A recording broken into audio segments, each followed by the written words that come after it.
राज्याचं मुख्य सत्ता केंद्र असलेल्या मंत्रालयातील सुरक्षा व्यवस्थेवर प्रश्नचिन्ह निर्माण करणारी एक धक्कादायक घटना समोर आली आहे।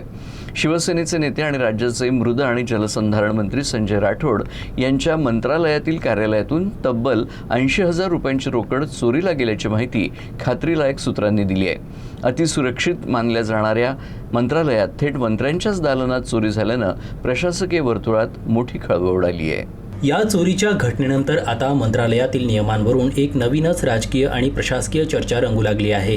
नियमानुसार मंत्रालयात येणाऱ्या कोणत्याही व्यक्तीला किंवा कर्मचाऱ्याला आपल्यासोबत 10,000 रुपयांपेक्षा जास्त रक्कम आत घेऊन जाण्यास सक्त मनाई आहे।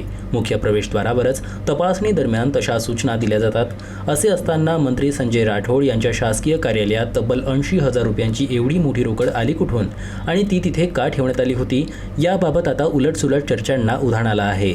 ही रक्कम चोरीला गेल्याचं लक्षात येताच कार्यालयात एकच धावपळ उडाली।